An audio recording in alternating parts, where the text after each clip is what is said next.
following is a Comfortably Zoned Radio Network production. Yo, Philly, how you's doing? Welcome to Philadelphia Baseball, past, present, and personal. This is Bill Kashatus, your host on the Comfortably Zoned Radio Network. For diehard Phillies fans like myself, the month of June has been sheer hell. 3 weeks ago, the Phillies were 10 games over 500 and 3.5 games up in the NL East. They proceeded to drop 16 of their next 22 games, including a 7-game losing streak. Although they defeated the fourth-place Mets on Monday and Tuesday, the Phillies' poor performance has landed them in second place. At this recording, the Phils are 5 games behind the Eastern Division leading Atlanta Braves, with the third-place Washington Nationals just 2.5 games behind the Phils and playing better baseball. During their free fall, the Phils lost 4 straight series to the Arizona Diamondbacks, the Braves, the Nationals, and the cellar-dwelling Miami Marlins, one of the worst teams in baseball. What made matters worse was that 3 of those series were against division rivals.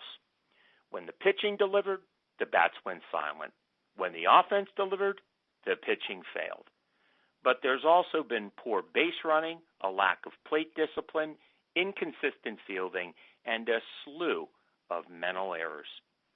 To be sure, the baseball season is a 162-game grind, and all teams experience slumps like this one, but it's difficult to escape the nagging feeling that this is different.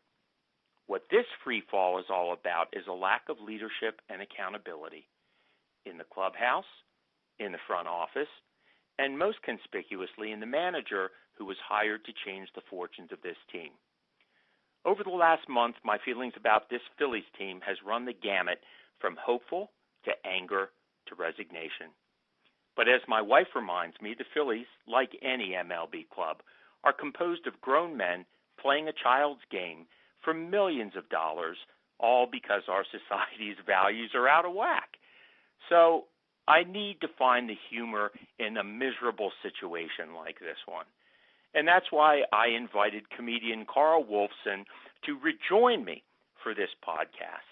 Carl, you may recall, is the author of Slide, the baseball tragic comedy that defined me, my family, and the city of Philadelphia, and how it all could have been avoided had someone just listened to my lesbian great-aunt.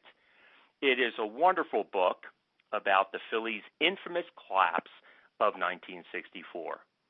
Carl grew up in Haddon Township, New Jersey, where he became one of God's most pathetic creatures, a Phillies fan. And he still continues to follow the team from his current home in the Pacific Northwest. Welcome back to the podcast, Carl. It's great to have you. Bill, it's great to be with you again, and I salute the wisdom of your wife. That is wonderful. Well, I'll tell you what, I know that everyone is upset in the Delaware Valley to varying degrees, and I'm upset too, like you are, and concerned.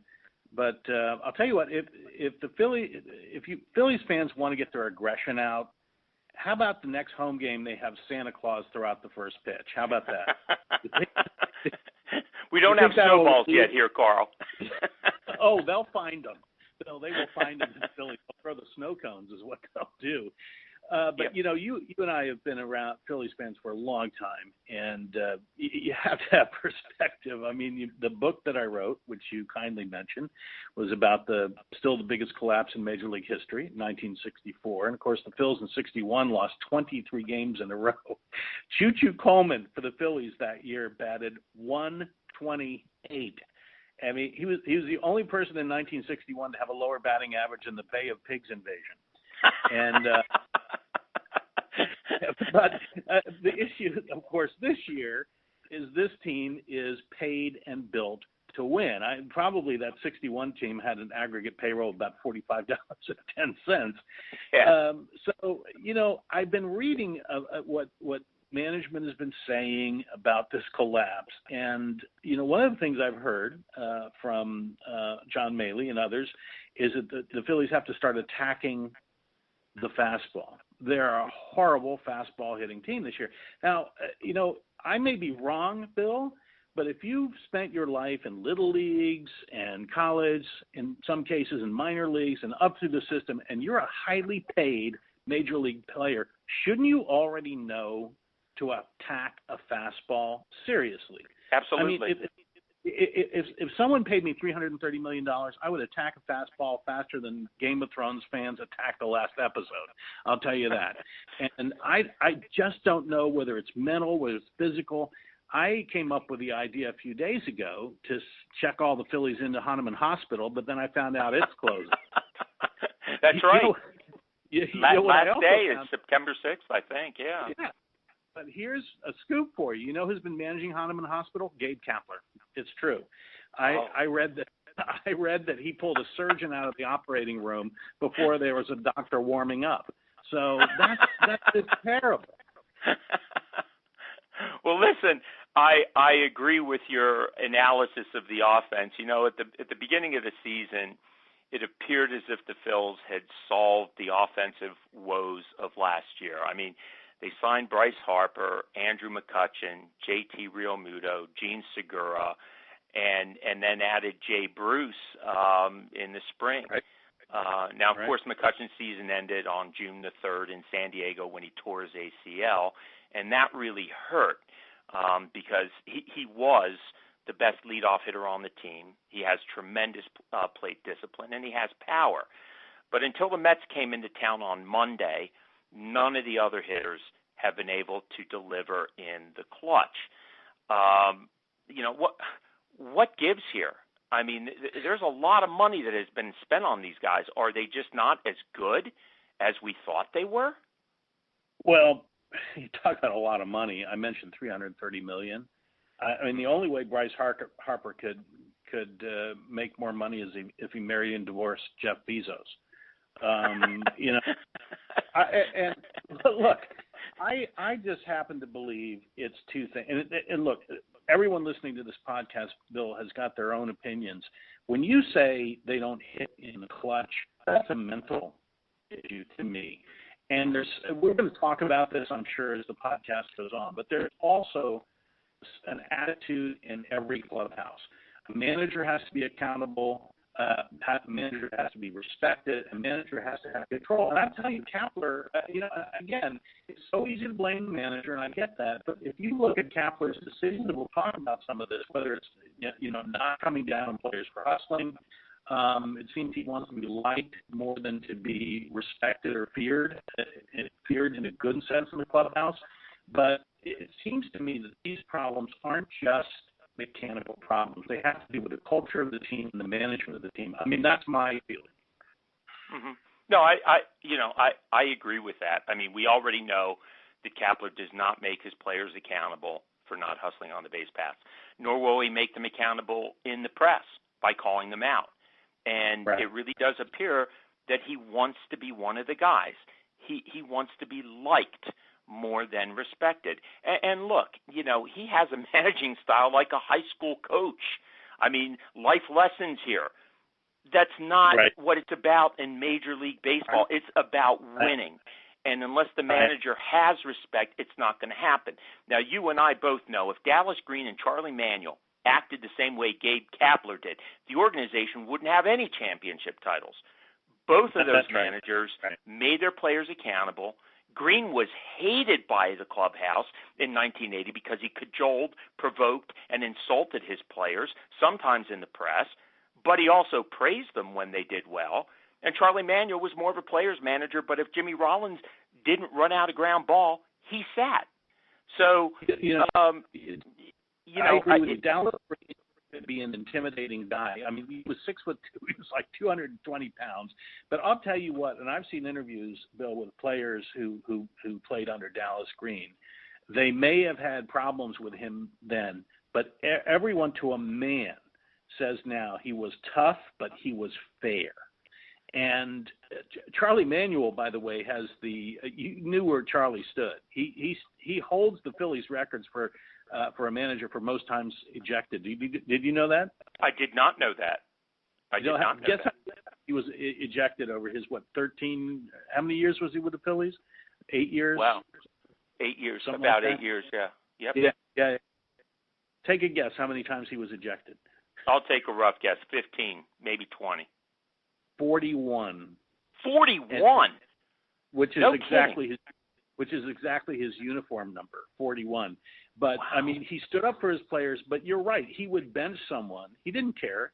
They had to win and play the level he wanted, or they paid the price. First of all, I think you need a good name, and Gabe Kapler just doesn't do it for me. In the Phillies in 1921 and 1922 season, they had two managers. The first manager was Wild Bill Donovan, and then when he left, it was Kaiser Wilhelm. Did you know the Phillies had a manager named Kaiser Wilhelm? I did not know that. Was that a nickname? Yeah. Was that a nickname, or was that his real name? That was his real name, Kaiser Wilhelm, and you could tell because there was a spike on his helmet. It's amazing. And look it up. I mean, Wild Bill Donovan, and he had to leave because he was testifying in the Black Sox scandal, and he supposedly had knowledge, but he was cleared of it. Kaiser Wilhelm took over. You need a name like that. It's like in the Gulf War, you had Storm and Norman Schwarzkopf, right? That's a great name for Donovan. You don't want General. You don't want General Danson, Dave Hazelnut. I mean, come on. You want someone with a great name. And Kapler just doesn't have it for me. I don't know. And I think it's more.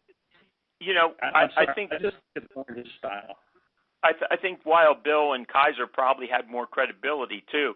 I mean, Kapler's just managed 1 year in the low minors before he landed in Philly. It showed last season by the poor way he handled the bullpen. And his over-reliance on statistics is evidenced by the shift. Now, I'll give him his due. Kapler learned from those mistakes. This year he's handled the bullpen better. He's not used the defensive shift as much. But the problem during his recent nosedive was his refusal to make players like Gene Segura and Cesar Hernandez accountable for not hustling on the base paths. And the problem with that is the danger of other players following a bad example, especially during a slump, when you have to take every advantage possible. So what I'm really worried about with this guy is they've already been down this road. First place last year, going to August, went to a free fall, never recovered. And I'm hoping we're not seeing a pattern here. I hope that this is just growing pains with Kapler and his team. But I do have concerns. You know what, Bill? It's a shorter leash, and we said it at the top of the podcast. When you're spending the kind of money that has been spent, and the owner gives carte blanche to spend this kind of money, we expect better results than we're getting. So he's on a much shorter leash this year, even though he may be doing some of the things better. Gene Mauch, of course, was the manager in '64, and to give Gene his due, in that '64 season, he really only had two great pitchers. He had Bunning and Short. We'll get to the Phillies pitching a little bit later, I hope, in the podcast. But Mahaffey had a sore arm down the stretch, and Dennis Bennett was less dependable. And, yes, he made a mistake in pitching Bunning and Short with 2 days rest, and we'll get into the thing. But Gene Mauch, he managed the Expos when they were expansion team. He knew how to get the most out of his players. You know the short rib story, throwing the short ribs around the clubhouse. Do you know that story in '63? No, I do not know that. Oh, it's a classic. Gene Mauch, this is in '63. It was September 22nd. I actually looked it up. They lost a game to the Houston Colt 45s in Colt Stadium. This was before the Astrodome. And back then, the Colts, I can imagine no other team doing this, but the Colts had a huge banquet spread after every game in the visitors' clubhouse. That's how nice they were down there. And the Phillies had a 1-0 lead, blew it in the bottom of the ninth, and Mauch thought they weren't trying. And he went on a tirade, and he upended the table of hors d'oeuvres and short ribs and splattered all the players with them. I mean, this is classic Gene Mauch. Some of the players wore their food home, but they had 6 more games left in the season, and they won 5 of them. They won 2 out of 3 at San Francisco and swept the Dodgers in Los Angeles. He knew how to make a statement with his players. I mean, he did it with short ribs, but I don't see Kapler doing that. Well, maybe he's doing it. We don't see it. Carl, it's interesting you mentioned Mauch, because Mauch, of course, was known as the Little General, because he did one of two things. I mean, he strategized, but he could also overmanage himself out of a win. And I see a similarity there with the way Kapler used the bullpen last year. And the other thing that's so funny about the current imbroglio is that if you listen to Shock Jock Radio here in Philadelphia, especially WIP, who's got all these young, late 20, early 30-ish guys, these guys have no understanding of history. The other day, John Marks was talking about last season's slump in August as the worst in the history of the Phillies organization. It was like, read my book. Yeah, I mean, come on, up 6.5 with 12 left to play, and you lose 10 in a row. That is the worst. Yeah, and I'll do you one better with a mock comparison. It was not just bunting and short on 2 days rest in 1964. The bullpen was perhaps the worst performing bullpen down the stretch. Now, they should have shored up the pitching. We're going to get to this about pitching. I hope we get to it soon because we are. We're going to go do it right after your comment here. But Frank Thomas was picked up and he was good for the Phillies. But they should have shored up their pitching at midseason while they had a chance to do it, because you come down the stretch, pitching is the key. It's always the key down the stretch. It's always the key in the postseason. And not only did he have two arms that were really fresh and bunting and short and tired them out, the bullpen was abysmal. And look at what happened with the bullpen last year. So, again, pitching is the name of the game, and it hasn't been just the bats that have gone silent for the Phils up to the last couple games with the Mets. The pitching has been atrocious. No, it has been. I mean, the pitching has not been any better than the inconsistent offense. During the June swoon, Aaron Nola and Jake Arrieta have been the only two reliable arms. In fact, both of them pitched a couple with gems, but the bullpen lost those games. As far as the other starters are concerned, you never know what's going to happen when Pivetta, Eflin, or Velazquez, who, by the way, is pitching tonight, take the mound. And then you had Jared Eichhoff, who's been so bad that he was demoted to AAA. And those are just the starters. If you look at the bullpen, Hector Neris has been the most reliable arm there. In honesty, the bullpen has been plagued by injuries. And unfortunately, the victims were the other quality relievers, Sir Anthony Dominguez, Adam Morgan, who's finally back, David Robertson, who should be back in another week, and Tommy Hunter. Now, whenever Pat Neshek has pitched, his attitude has been worse than his ERA of 5, and that leaves Jose Alvarez, Edgar Garcia, J.D. Hammer, Juan Nicasio, and Ederbray Ramos, all of whom have mediocre ERAs of around 4 or worse. And then, of course, there's Ranger Suarez with his ERA of 9, who doesn't even belong in the majors. Okay? So this is what gets me. General Manager Matt Klentak knew going into this season he needed both starting and relief pitching, and he certainly wasn't lacking the money to purchase it. And if he wasn't willing to spend that money on free agents like Dallas Keuchel or Craig Kimbrell, then why didn't he trade for other pitchers who apparently have been on the Phillies' radar, like Mike Minor of the Kansas City Royals or Matt Boyd of the Detroit Tigers? That escapes me. I agree with you, and I thought so at the time. All the focus was on Harper. But I'll give you 2 more names. And by the way, the starting pitchers that you mentioned, Nola, Arrieta, Pivetta, Eflin, and Velazquez, you know what they have in common? They're all righties. They could have They're all what? Yeah, they're all righties, right. Pitchers. There's no lefties. It's like Fox News. There's no lefties in their lineup. Patrick Corbin, he's a quality lefty. The Nats got him 6 years for $140 million for what they paid for Bryce Harper. And I don't want to hit Bryce Harper because, he's a quality player. He's a star, although he hasn't, his batting is atrocious this year. But in place of him, they could have gotten Patrick Corbin, a lefty. Charlie Morton, they could have gotten. He's 8-1 with Tampa Bay. He's got a 2.31 ERA. They could have gotten both those pitchers or some that you had mentioned for what they paid for Bryce Harper with money left over. Hey, absolutely. And now that you're mentioning left-handers, let me say, why didn't we go after Cole Hamels a year ago?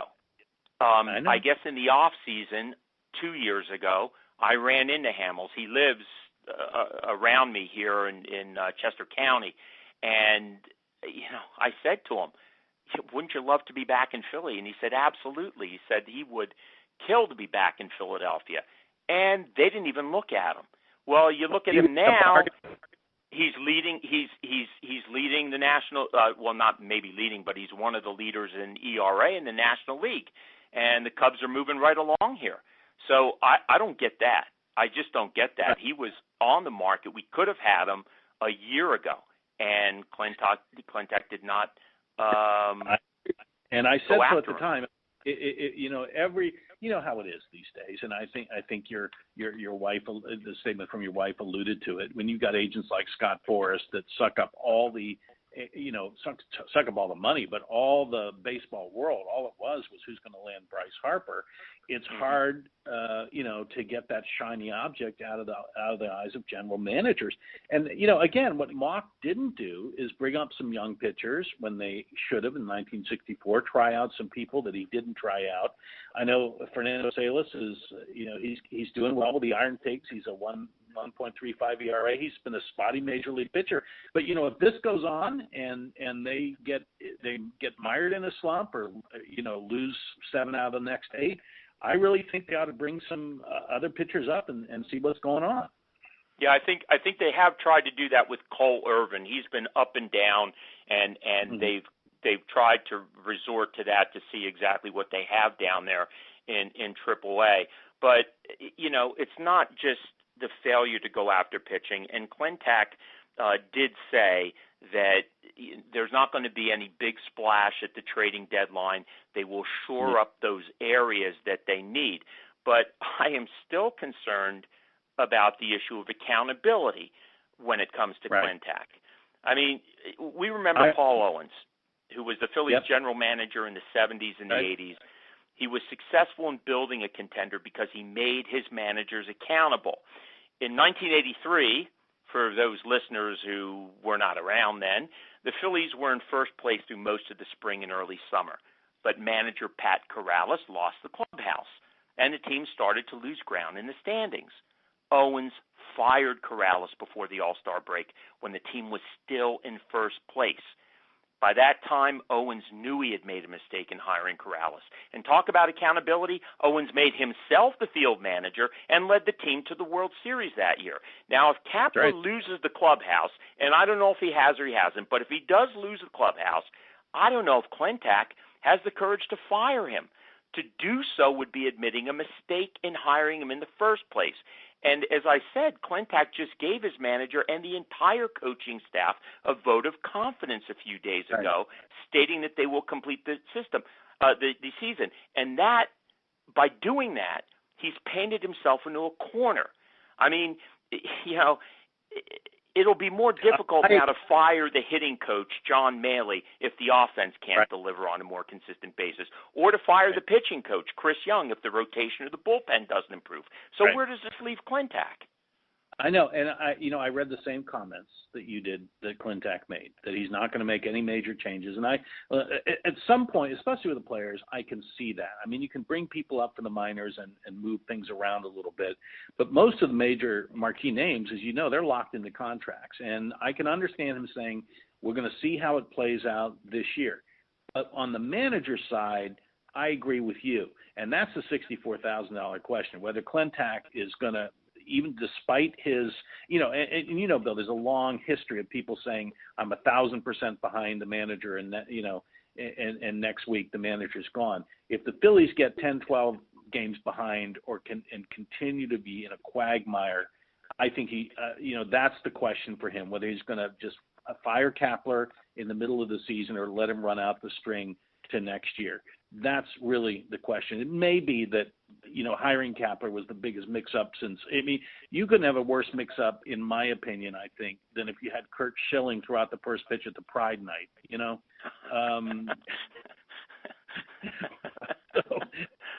Well, I really go think ahead. I'm sorry.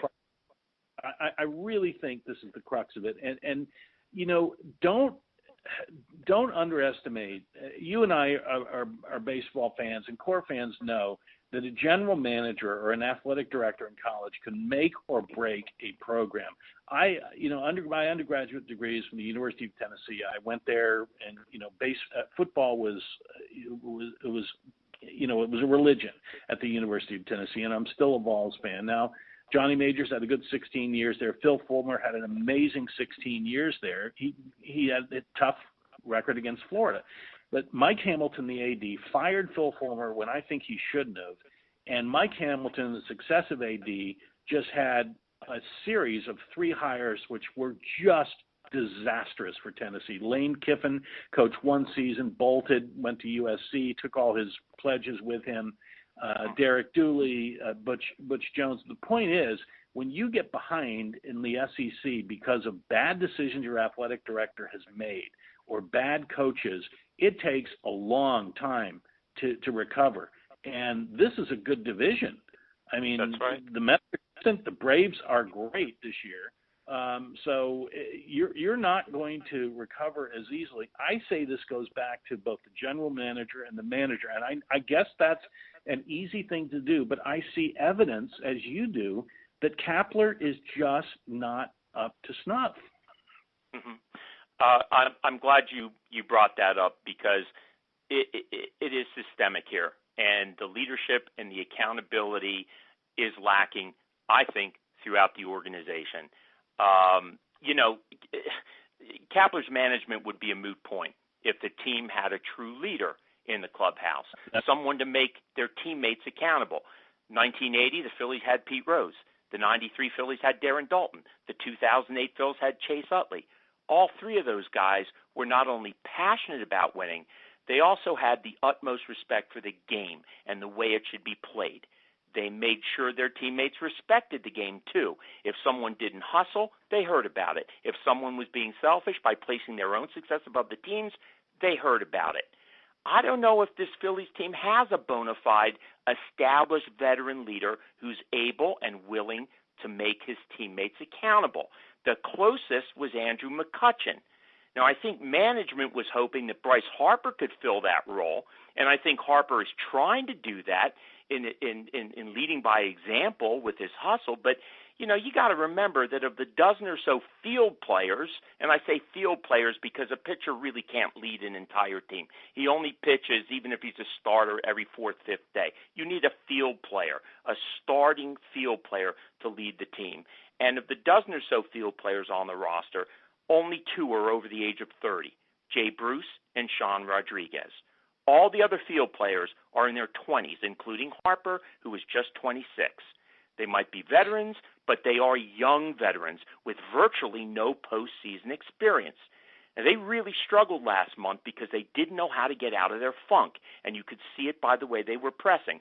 That said, at the end of the day, you can't fire the 25 guys on the roster for not performing. The only thing you can do is fire the manager. And if the Phillies take another nosedive in August or September, Kapler has to go. He's got to be the one to pay for it. I agree, because as I mentioned earlier, most of the big names on that roster are locked in to long-term contracts. And, you mentioned a name I want to go to in your statement there. I was talking to my neighbor, Andy, big baseball fan, and we were talking about the Phillies woes, and he lived outside Washington for quite a while. And he told me when Harper was with the Nats, he was mentored by Jason Worth, and he thinks Harper needs someone to mentor him. He needs a stable influence in Philly. He's got incredible Hall of Fame potential, but I don't think I think he's at sea right now. And you mentioned someone, Chase, for instance. I wish there were a way to find a way to bring him into the clubhouse. I know he's got a pretty good club in California, but Chase and his wife Jennifer, by the way, they've contributed tens of thousands of dollars for the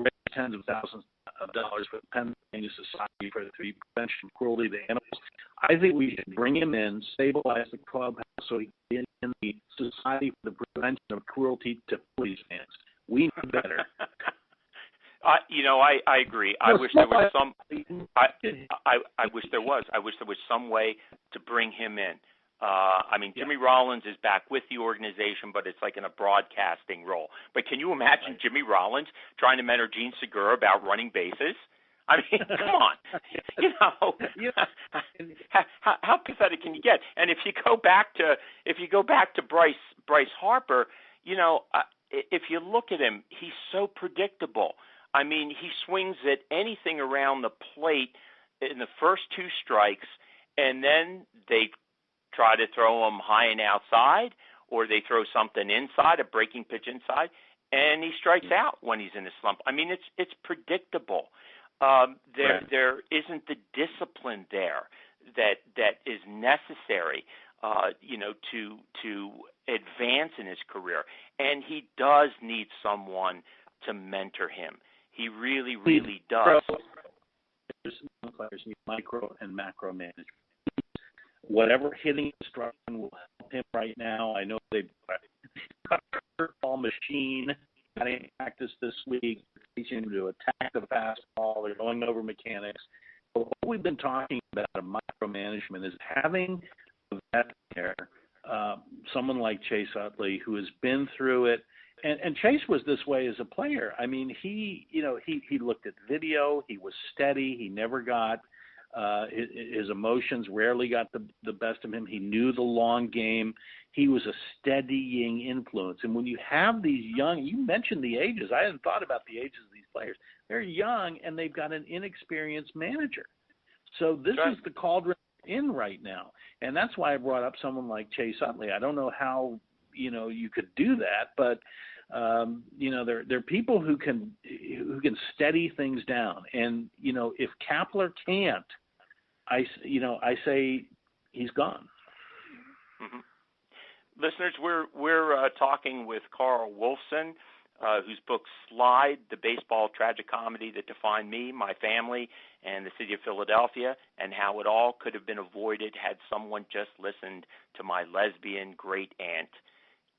By the way, Bill, I wish my Aunt Nell were around right now, because she was the greatest commentator on baseball I ever heard. She was 79 at the time that I wrote this book, and she had a solution for everything. I remember when the Phillies were in their slide in '64, she told me they should bring a couple cases of Schlitz into the dugout when they were in Milwaukee, loosen them up. She told me, she said the babe was liquored up half the time and it didn't hurt him. Now, and if anyone did not perform up to her expectations over a 3-day period, it was send them to the Cubs. Just send them to the Cubs. Back then. She hated Chicago that much, huh? Oh well, they were in the basement. Well, Mets were in the basement. The Cubs were not too much better in 1964 either. But it's a great book, and I wish people would read it and they get some perspective and have fun. It's a fun read. You can pick it up. It's called Slide with that long subtitle. It's in the bookstore online in Philly. And while they're going through this quagmire slump, whatever you want to call it, you can have some laughs and remember that it's baseball. It's a great book. I do, just before we wrap up the program, I do want to just reiterate here how systemic this problem is with the Phillies. Just to go over these salaries, as you point out, these players are tied up for years. Bryce Harper, $330 million over 13 years. Andrew McCutchen, $50 million over 3 years. Gene Segura, $70 million, 5 years. David Robertson, $23 million for 2 years. Those were the guys that were brought in this year, and I'm sure JT Realmuto, although he was acquired in a trade, will be signed, extended over long term with that kind of money as well. We know Hoskins just was extended, so you do have a core here. But to be very honest with you, the only person in that organization I have any sympathy for is owner John Middleton. Middleton, he paid a lot of money. You know, he paid a lot of money to make baseball relevant in this city again. And instead what he got is a manager who seeks the approval of the players when he should be commanding their respect. He got a general manager who refuses to make his manager accountable for the poor play on the field. He's got an inconsistent pitching staff, a batting order that has trouble playing situational baseball, a shortstop and a second baseman who don't hustle on the base path, and a front office that appears to place a strong emphasis on analytics, which, by the way, doesn't seem to have any metric to measure hustle, heart, and pride. So, that's right. And, you know, Bill, that's a great summation of what we've been talking about. And Clintack said something just the other day, and this is a quote from him: "We have to get back to a team-centric approach." Who doesn't know that it's the team that counts? And I'm wondering, and you know, this has been debated ad nauseum. But when you're paying salaries that you mentioned, you know, $50 million to McCutchen, $330 million to Harper, all the figures we know, $70 million to Segura, does that push back against a team, or does that really, with their agents and the competitive contracts, does that really push the game more into an individualistic, star-dominated team? That's a good question, because if you have a Phillies team with this much talent, and the general manager says at the end of June that we have to get back to a team-centric approach, I mean, that is very telling to me. Something is wrong when you don't know that the team and winning comes first before individual achievement. Well, that's the danger. That is the danger of these multi-million-dollar salaries. I mean, you lose incentive. And the other issue here that keeps on coming up, and I've heard it from the old-timers as well as the current generation, and I'm sure that there are listeners who believe the same thing, and that's that today's managers can't treat today's players like the Paul Owenses, the Dallas Greens, and the Larry Boas did in the past. Although I will admit it was good to see that Kapler took a page out of their kick-ass book by getting tossed out of 2 games over the last 3 days. And those, by the way, were his first ejections in the 1.5 seasons he's managed. Could it be that the game is changing him rather than the other way around? You know, let's hope so. He's still 39 about Charles Manuel. He really is. And he, of course, has his money. I mean, that's the game that's played. He's got his money, and I really think we need a reckoning in the sport. That we do. We need a sea change, I think, in the sport where we're going to reach a point where are these salaries worth return on investment? I mean, it really is a question at this point.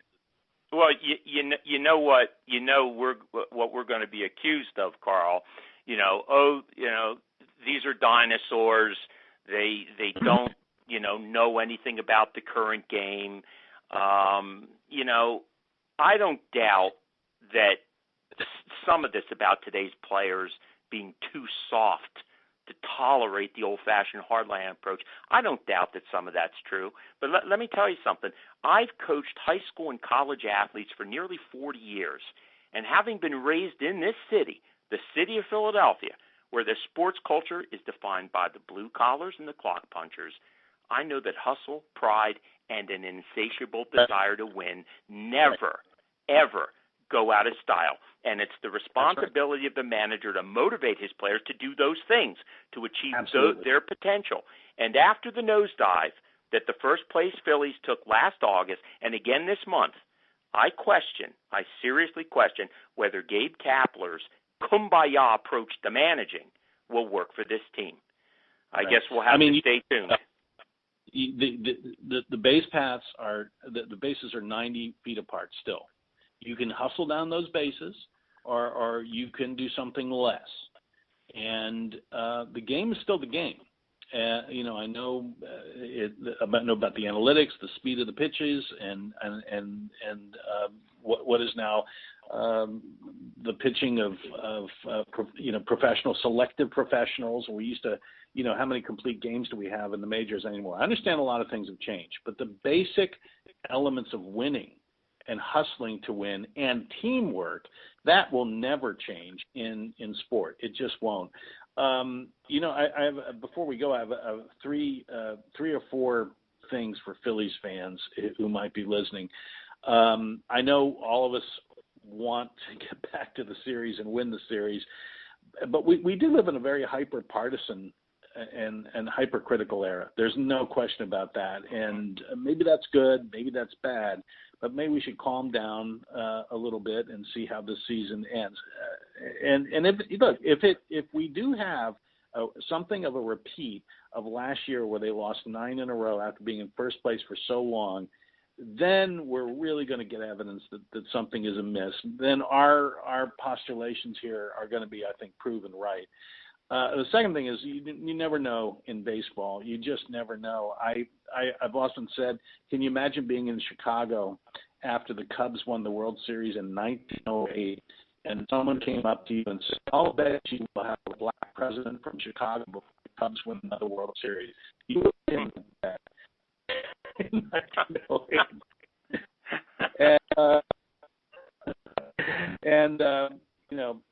Be grateful you live in Philadelphia. It's a wonderful city, and it's one that does expect a lot of their teams, but you got the Eagles and the Phillies and the Flyers and the Sixers, and there are parts of the country that just don't have any sports.